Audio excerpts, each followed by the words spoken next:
Paano kung napagod na tayo pero hindi natin pinaparamdam? Paano kung gusto mo nang sumuko pero ang tanging pinapakita mo lang ay ang paglaban? Sa buhay, hindi natin kailangan ipakita na palagi tayong malakas, masaya. Minsan, kailangan din natin ipahinga. Ilabas ang bawat pagod at salita.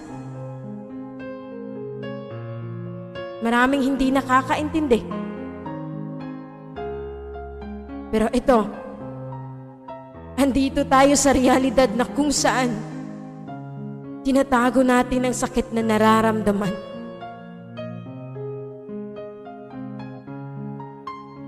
Kailan ba dapat tayo magpahinga? At kailan sabihin na ayaw ko na? Kasi maraming pagkakataon na ang sarap bumalik sa umpisa. Na walang iba. Ang sarap mabuhay. Pero ang hirap mapagod. Sa mundong ito, hindi natin kailangan ipakita na masaya pa tayo.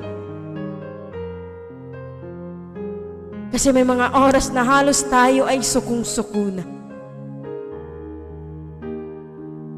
May mga panahong ayaw mo na, pero pilit mong iniiwasan. Kasi ikaw lang ang mag-isa. Mag-isang dinadala ang sakit na dadarama. Alam mo yung pakiramdam na walang-wala ka na.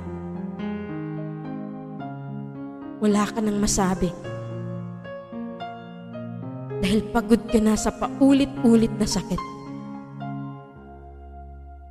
Yung parang ayaw mo na. Napapagod tayo hindi dahil mahina. Napapagod kasi nangangarap at patuloy na lumalaban sa buhay.